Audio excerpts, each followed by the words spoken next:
seek out people who think and operate nothing like me. They are not similar to me. They are not familiar faces. They are not similar people. Hypocritically, I started my life with a plan. I was one of those rare kids in school that knew exactly what I wanted to do in life very early on. So as early as class 7th and 8th, I knew exactly what my life would be, and it was a 3-step plan. Step 1, go to the US for a PhD. Step 2, join NASA as a space scientist. And step 3, become the first man on Mars. This is before Elon Musk. This is before Shah Rukh Khan in Swades. I have not been polluted by any Bollywood, no entrepreneurial porn. This is true middle-class Indian ambition to go to the US for a fine education. And of course, if you do a PhD in astronomy or astrophysics, where else would you want to work but NASA? ISRO was nearly not as cool as it is today. And if you are a space scientist as NASA, then where else would you want to go and retire but Mars? So the plan was very clear. This was exactly what I wanted to do, and everything that I was doing in life was towards this plan, executing on it, making sure that I was good at it. And as most of you may know, DU and everything else is just a means to the eventual goal. So it's applying to the US and getting the PhD. So I started applying to the US colleges, and I get through Michigan State University for a PhD program in astronomy. So I'm on this fast track, my professors love me, I'm acing the exams, my students hate me. It's this beautiful orchestra that's unfolding in front of me exactly the way that I had planned, except I could sense that something was missing. And we all know when something's missing. It struck me after a series of such difficult conversations that physics was something that I was good at, but it wasn't something that made me happy. And that was a very stark realization, because for the first time, I recognized that these two things could be different. What you're good at and what you're happy with needn't be the same. So now I had two choices to make: continue with the path that I was on, the plan that I'd set for myself, and I'll get all the socially desirable outcomes. Like everything that I want in life, the car, the house, everything that I want will come my way, but maybe it wouldn't make me happy. Or two, pursue whatever happiness meant. And I took that call and I decided to drop out of my PhD and come back to India. And you can imagine how that conversation went with my parents. In that moment of moral courage, I came back to India and dropped out of my PhD. So I'm back in India. I'm 25. I have no plan in mind.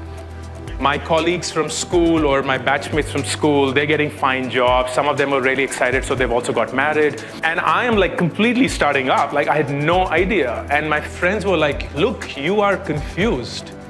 So why don't you do what most confused people do? Go get an MBA.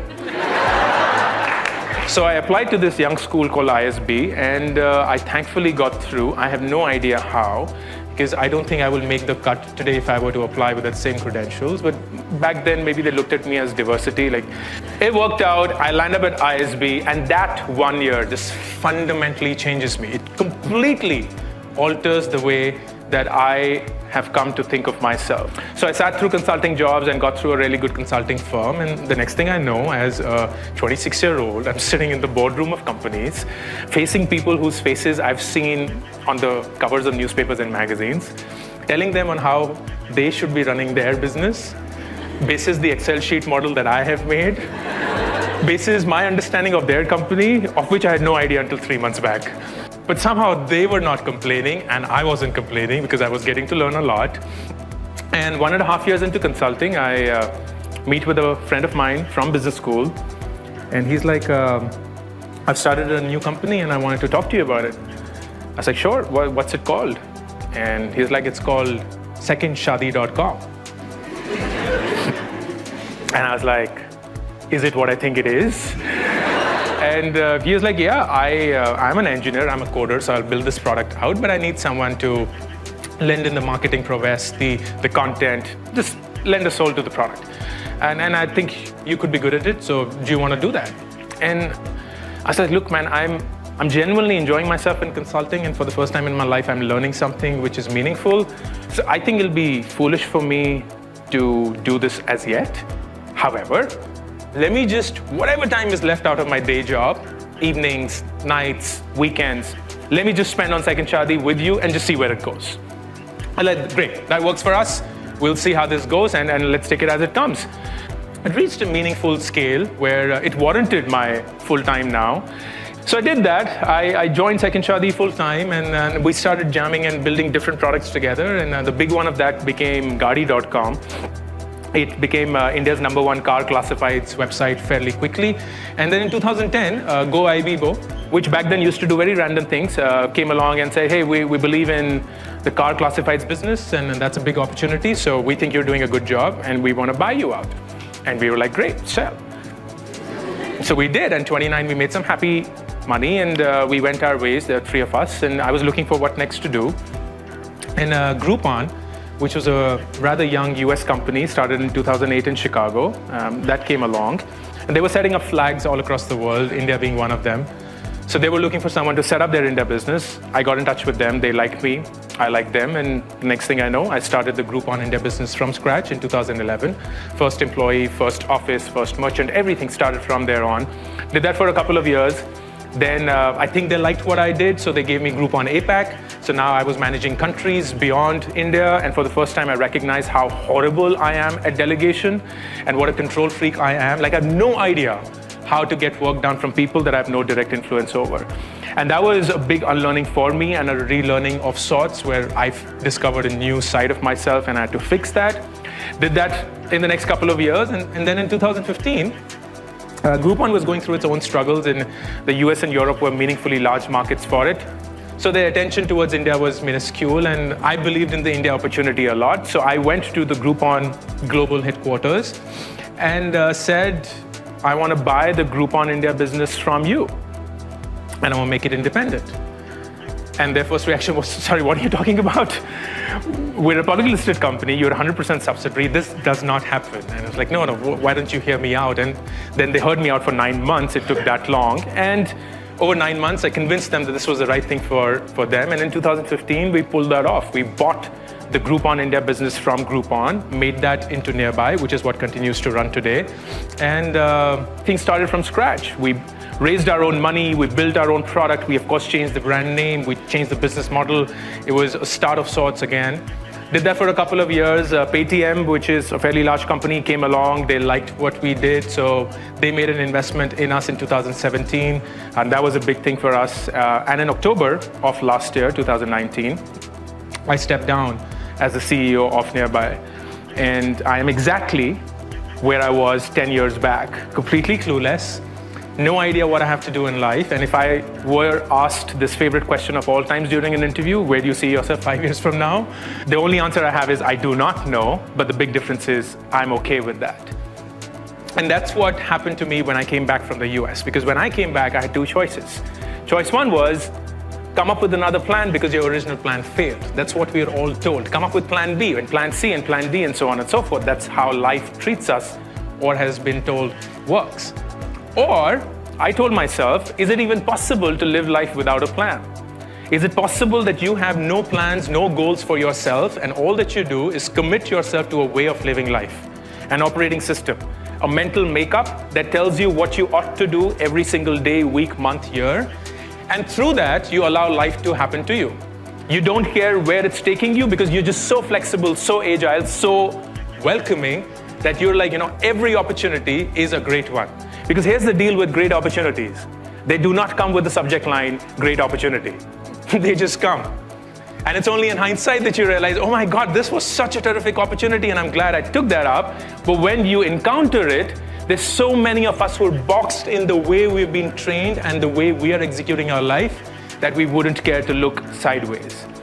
And here are 3 things that have helped me think about life and the way that I live. Number 1, I consciously, on a daily basis, actively seek out people who think and operate nothing like me.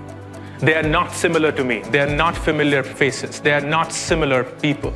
And that is contrary to how most of us operate. When we get into a heterogeneous mix, like say Bhagat Singh, you come from all walks of life, you've been thrown into a circumstance where everyone else has a different worldview, looks different, talks different, have come from very different upbringing. And what happened in the first 1 or 2 weeks of college? You found your tribe. You created those WhatsApp groups. You created those cohorts of familiarity. Oh, I want to be South Delhi WhatsApp group. I want to be North Campus WhatsApp group. I want to be South Campus WhatsApp group. I hate Bombay WhatsApp group. I love this, I that. Like these associations, these bonds that you wish you belonged to. But the thing about those is that you do not learn anything new when you're around people who are similar.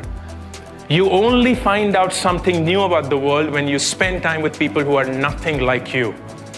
And do that on an active basis. Don't do it as a matter of convenience, but do it as a matter of discipline, where you go out and actively spend time. If you're from BCom honors, spend time with people who are from Hindi. If you're from Hindi, spend time with people who are from physics. And that's the last thing you would think about. You're like, no, I don't want to. It's that association that I don't want to create, but those are the individuals that will teach you and show you something new about this world. Spend time with people who are nothing like you. Number 2, at some point of time, maybe the day you got the admission at Bhagat Singh, maybe the day you got your 12th boards exam and you're like 90% some obnoxious, obscene number. And like I had 81% in 12th. Like I have no idea how people who get 98% even live one day more in their lives. Like do they not think where the 2% went?